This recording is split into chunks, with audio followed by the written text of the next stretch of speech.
하나님의 은혜와 평화가 우리와 함께 하시기를 빕니다. 시인 신경림 선생님은 파장이라는 시에서 못난 놈들은 서로 얼굴만 봐도 흥겹다 이렇게 노래를 했습니다. 하나님이 우리를 있는 모습 그대로 받아주신 것 같이 우리도 서로를 있는 그대로의 모습으로 받아들일 수 있으면 좋겠다, 그런 생각을 갖습니다. 지난 주일에 여러분에게 말씀을 드렸지만 저는 그 어느 사람들보다 여러분의 얼굴을 보는 것이 그렇게 행복하고 기쁩니다. 그저 좋고 행복하고 기쁜데 여러분 한 사람 한 사람 이름을 불러가며 기도하는 것이 늘 행복합니다. 여러분들도 그렇게 하셔야 합니다. 하나님을 기쁘시게 하고 또 주의 종인 저를 행복하게 해주셔서 주시려면 자주 얼굴을 좀 만나야 되고 봐야 될 줄로 믿습니다. 임마누엘 예수님이 함께 하시는 예배의 자리에 오셔서 주님을 체험하셔야 합니다. 그러면 하나님이 기뻐하시지 않겠어요? 아멘? 네. 그러면 주의 종 배종관 목사도 행복할 것 같아요. 오늘 오후에 태국 한야이 선교대회를 총 진행을 하기 위해서 출국을 하는데 제일 먼저 챙긴 것이 큐티였습니다. 거기 가서도 시간 아내와 함께 큐티를 통해 말씀을 나누고 은혜를 나눌 것입니다. 저는 이번 선교대회를 준비하면서 다니엘이 계속 떠올랐습니다. 바벨론에서 포로 생활을 하면서도 예루살렘을 향해 난 창문 앞에 무릎을 꿇어 앉고 하루에 3번씩 기도하던 다니엘의 모습입니다. 왕 이외의 신들에게 기도하는 자들을 사자굴 속에 던지겠다. 왕의 치엄한 금령에도 불구하고 기도를 멈추지 않았던 다니엘의 모습입니다. 40도 50도를 넘나드는 그곳에서 태국어로 전도지를 들고 때로는 주방 앞에서 밥주걱과 국자를 들고 복음을 전할 것입니다. 그러나 저는 한시도 우리 평택 엘림교회와 여러분을 잊지 않고 기도하실 것입니다.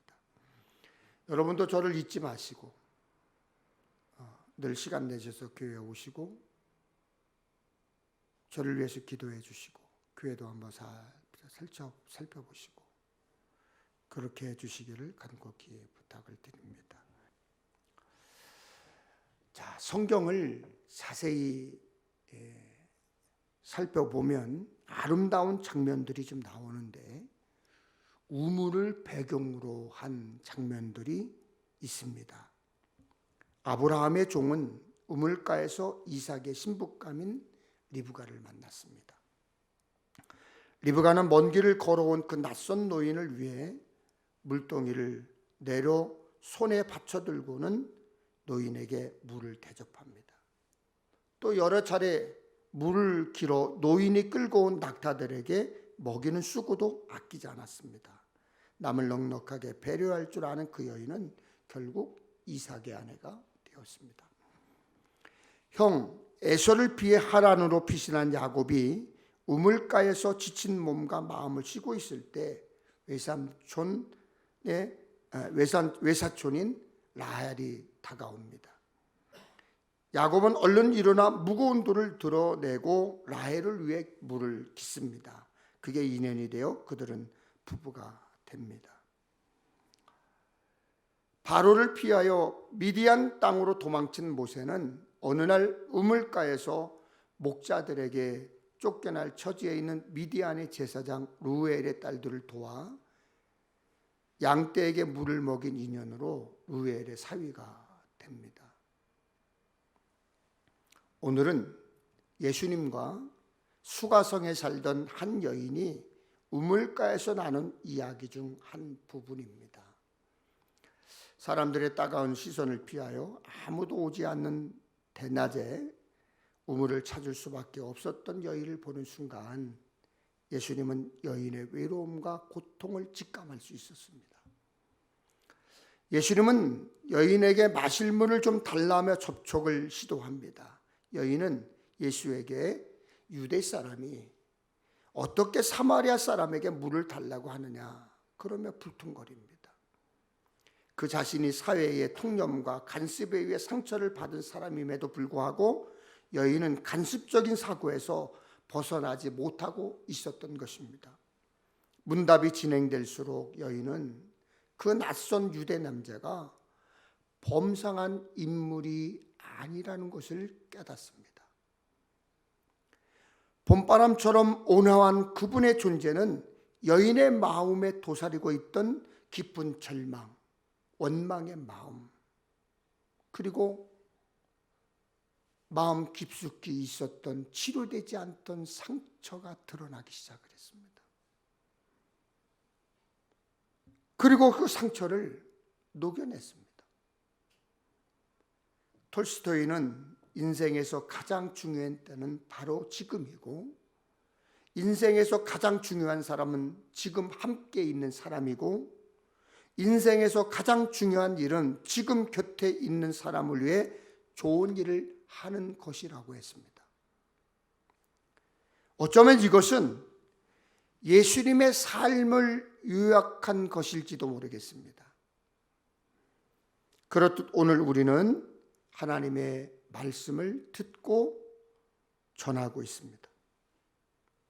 여러분, 하나님의 말씀은 살아 있습니다. 하나님의 말씀은 힘이 있습니다. 하나님의 말씀은 능력이 있습니다. 하나님의 말씀은 천지를 창조한 능력의 말씀입니다. 오늘 이 시간 살아있는 하나님의 말씀, 능력의 말씀, 힘이 있는 말씀, 파워 있는 말씀을 통해 성령께서 역사하심으로 여러분의 가슴과 여러분의 영혼의 뜨거움과 치료와 회복의 역사가 있기를 주님의 이름으로 축복합니다. 요한복음 4장 1절입니다. 예수께서 제자를 삼고 세례를 베푸시는 것이 요한보다 많다 하는 말을 바리새인들이 들은 줄을 주께서 아신지라. 예수님은 많은 사람들을 제자 삼으시고 그 많은 사람들에게 세례를 베푸셨습니다. 그런데 그 사역은 예수님 혼자만 하시고 끝나는 게 아니었습니다. 예수님은 너희는 가서 모든 민족을 제자로 삼아 아버지와 아들과 성령의 이름으로 세례를 베풀라 그렇게 말씀을 하시고, 그리고 땅끝까지 이르러 내 증인이 되라 이렇게 말씀하셨습니다. 예수 믿고 그리스도인이 된 우리에게 파송 면허증, 전도 면허증을 주신 거예요. 그러므로 우리는 구원의 소식 예수 그리스도를 전해야 하는 것입니다. 미국 기독교인들이 신앙생활하는 동안 보통 6,000번 설교를 듣는다고 그래요. 그리고 8,000번 정도 기도를 하고 2만 번 정도 찬송을 부르지만 자기 입으로 전도하여 예수 믿게 한 것은 평균적으로 0에 가깝도록 거의 찾기가 어렵습니다. 전도는 예수 믿는 사람이라면 당연히 해야 하는 사명입니다. 그렇지만 예수 믿는 사람들이 가장 힘들어하고 가장 어려워하고 가장 부담스러워하는 것이 전도입니다. 그만큼 전도는 어렵습니다. 여러분, 전도 그러면 스트레스 생기잖아요. 그러다 보니까 스트레스가 있다 보니까 누구에게도 쉽게 접근하지 못합니다. 어떤 부담감과 어떤 스트레스인지 말 안 해도 잘 알아요.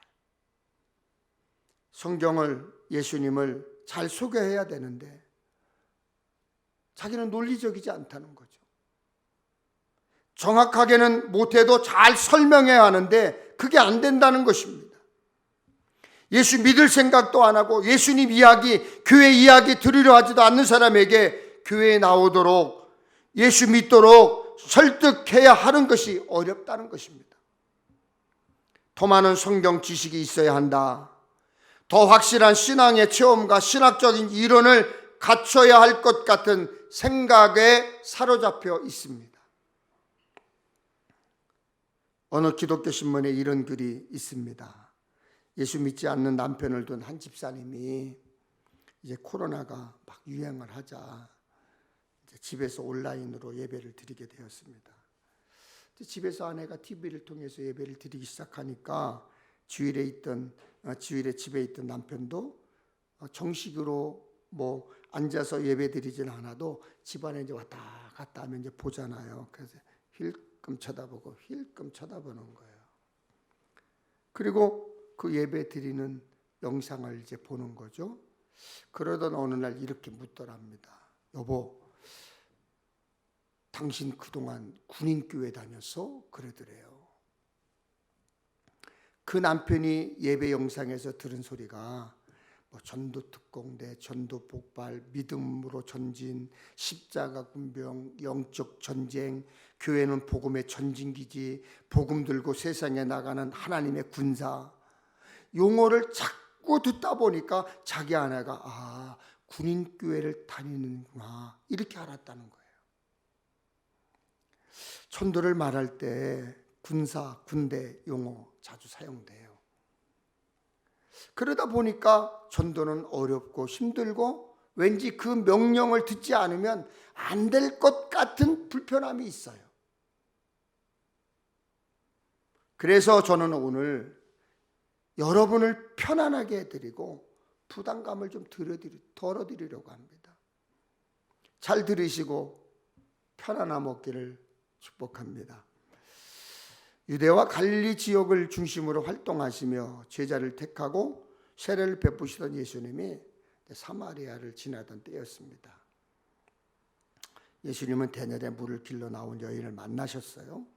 사막에 땡볕 광야에서 대낮에 물 길러 나온 사람은 거의 없습니다. 한낮에 물 길러 나왔다는 것은 긴박하게 물이 꼭 필요했거나 사람의 눈을 피해야 하는 경우였습니다.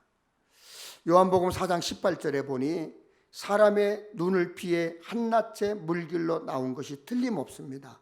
너에게 남편 5이 있었고 지금 있는 자도 네 남편이 아니니 내 말이 참되도다 그랬습니다.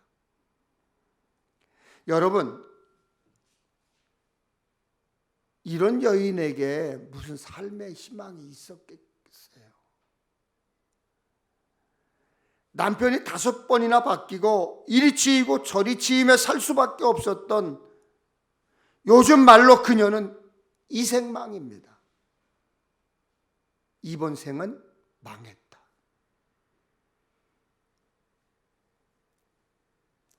그러니 그 여인이 당당하게 사람들 앞에 얼굴을 내밀고 살아갈 수 있겠느냐는 거예요. 여인은 사람을 피해 사람들이 물깃지 않는 시간에 그래도 살기 위해 물이 필요한 여인에게 예수님은 내가 주는 물을 마시는 자는 영원히 목마르지 않다 선포하셨습니다. 그리고 올바른 예배 장소가 어디인지 묻는 여인에게 예수님은 영과 진리로 예배할 때가 오나니 곧 이때라. 그리고 예수님은 메시아 구세주 곧 그리스도를 기다린다고 표현한 그 여인애가 내가 그라, 내가 그라, I am he, 내가 그라. 자신이 하나님의 아들이심을 드러냈습니다. 이와 같은 대화 후에 여인은 이렇게 행동을 하기 시작을 했습니다. 여자가 물동이를 버려두고 동네로 들어가서 사람들에게 이르되 내가 행한 모든 일을 내게 말한 사람을 와서 보라. 이는 그리스도가 아니냐. 예수님을 만난 여인은 사람들이 있는 동네로 들어갔습니다. 가서 사람들에게 와서 예수님을 보라 그랬습니다. 생의 의지가 생긴 거죠. 어떻게 했길래 그녀가 이렇게 변화되었을까요? 예수님은 그에게 생명을 주시겠다고 했습니다. 영원한 생명이에요. 그녀는 살아있었지만 사는 게 아니었어요. 그런데 그런 그녀에게 진짜 생명을 주겠다고 주님이 말씀하셨습니다. 이것이 예수님의 화법이었습니다. 사람들에게 예수님을 만나보라고 권한 사마리아 여인은 오래전부터 예수님을 알았던 사람이 아니었습니다. 예수님을 여러 차례 만나본 것도 아니었습니다. 그날 처음으로 예수님을 만났고 처음으로 예수님과 이야기를 나누었습니다. 그날 처음 예수님을 만난 그 여인, 생초신자죠. 그 여인에게 예수님이 메시아, 예수님이 구세주라는 확신이 있었던 것도 아닙니다. 이는 그리스도가 아니냐? 이 여인의 말은 확신에 찬 감탄형 문장이 아니라 의문문입니다. 의문문. 그래서 쉽게 번역한 성경은 그 여인의 말을 이렇게 번역했습니다. 그분이 그리스도가 아닐까요? 내가 만난 그분이 그리스도가 아닐까요? 예수님이 메시아, 구세주, 그리스도일 수도 있다는 긴가민가한 상황, 그럼에도 예수님을 만나보라고 사람들에게 권했던 거예요. 그 여인은 논리적이고 설득력 있는 표현으로 사람들에게 말하지 않았어요. 신학이나 율법적 지식도 없었습니다. 그러나 그 여인은 사람들에게 예수님을 소개했습니다. 그 결과가 어땠나요? 그들이 동네에서 나와 예수께로 오더라. 와서 보세요. 가서 만나보세요. 와서 그분의 이야기를 들어보세요. 하는 여인의 전도가 통했습니다. 본문에 이어지는 말씀에 보면 그 동네 중에 많은 사마리아인이 예수를 믿는지라. 어떻게 그런 일이 가능했을까요? 사마리아 사람들이 말했습니다. 더 이상 우리는 당신의 말 때문에 예수님을 믿는 것이 아니요, 우리가 이제는 예수님의 말씀을 직접 들었고 이분이 참으로 세상의 구세주라는 사실을 알았기 때문에 믿는 것이요. 사마리아 사람들이 예수님을 믿게 된 것은 여인의 말 때문이 아니었습니다. 여인의 소개로 권유로 만나게 된 예수님의 말씀을 통해 예수님을 하나님의 아들로 믿게 된 것입니다. 멸시받던 여인을 통해 마을 전체가 예수를 구세주로 고백하는 부흥이 일어났고, 수가라는 작은 마을에 사마리아의 희복이 생겼습니다. 우리가 잘 어울릴 것 같은 남녀를 만나도록 자리를 만들 수는 있습니다. 중매를 하게 되죠. 얼마 전에도 어느 목사님이, 야, 배 목사, 내 딸 좀 중매 좀 해, 그러더라고요. 근데 제가 그랬어요. 나는 중매에 은사가 없어. 그리고 이론지하에 거부를 했어요. 그러나 우리는 중매로 결혼한 사람들을 가끔 잘 만나고 중매로 지금도 만나는 사람들이 있잖아요. 여러분들이 그렇게 중매를 서서 그들이 만났어. 그리고 연애를 했어. 결혼했어. 그건 그 사람들의 몫이에요. 저는 중매를 여러 번 했어요. 뺨 맞는 것이 두려워 중매를 잘 안 하려고 하지만 어쩔 수 없어서 두세 번 했습니다. 예전에는 소개하면 둘이 잘 만나다가 결혼도 잘하던데 요즘에는 중매를 해도 잘 안 하는 것일까? 요즘은 이것저것 따지는 게 많아요. 저는 가끔 신학대학을 가려는 학생들이나 전도사님들의 추천서를 쓸 때가 있습니다. 그때 저는 제가 아는 대로 써줘요. 써주는데 거기에 될 수 있으면 칭찬을 많이 써요.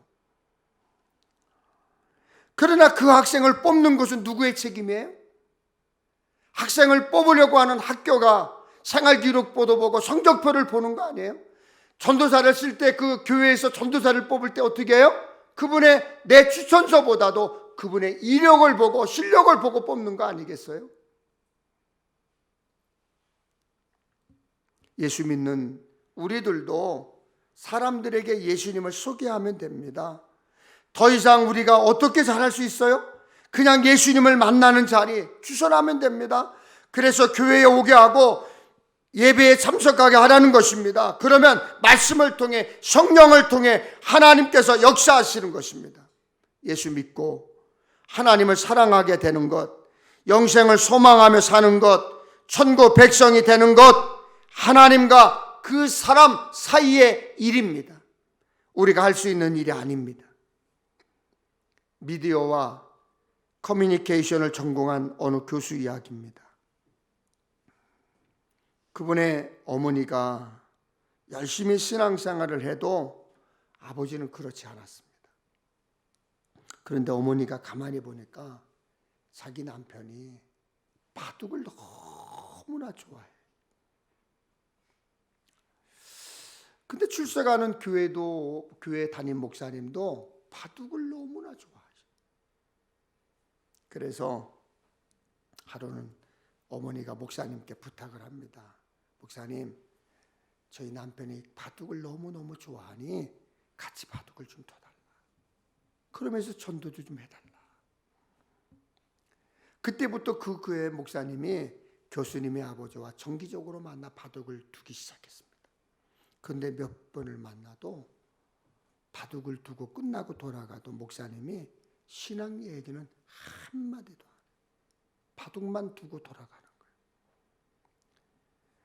그러니까 어머니에게 차츰차츰 목사님에 대한 불만이 생기고 불신이 생기기 시작하는 거예요. 그러다 어느 날 바둑을 다 두신 목사님이 판을 정리하면서 한마디 하셨습니다. 우리도 언젠가 이렇게 흙과 백으로 나누어 나무통에 들어갑니다. 바둑 잘 두었습니다, 선생님. 그 말 한마디에 교수님 아버지가 며칠 밤을 못 주무시더니 교회에 출석하기 시작했답니다. 전도는 정확한 논리가 필요한 게 아니에요. 잘 갖춰진 신학을 알려주는 것도 아닙니다. 하나님이 없다는 주장을 하는 사람에게 완벽하게 반박해야 하는 전도가 되는 게 아닙니다. 신앙생활하면서 누리는 기쁨, 예배하면서 얻는 평안, 말씀을 듣는 중에 받은 은혜, 믿음의 성도들과 교제하며 나눈 즐거움, 그런 걸 소개하는 것만으로도 충분해요. 전도 힘들다, 어렵다고만 하지 말고 해야 합니다. 해야 할 때입니다. 전도 지나치게 부담 가질 필요 없습니다. 대단한 준비를 한 다음에 전도하려면 기회를 놓칩니다.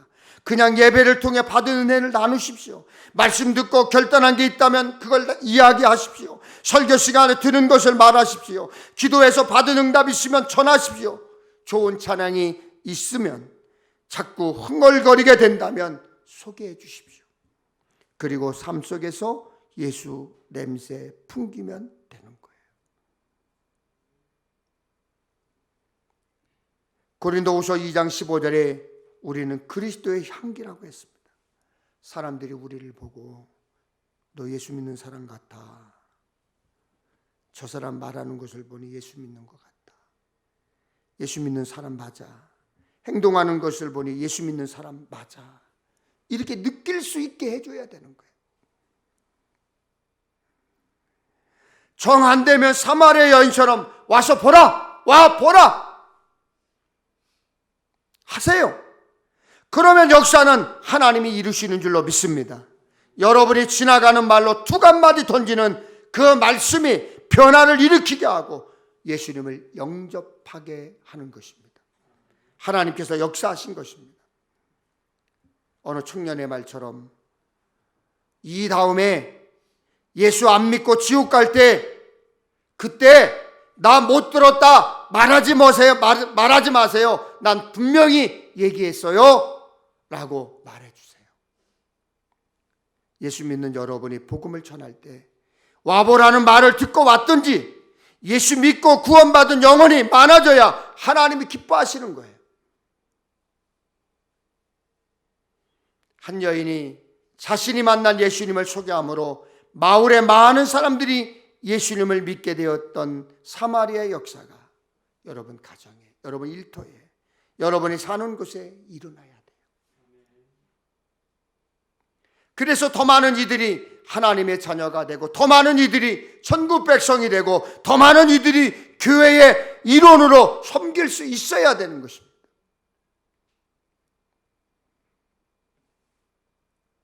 그 일에 여러분이나 제가 쓰임받는 복된 삶의 주인공 되시기를 주님의 이름으로 축복합니다.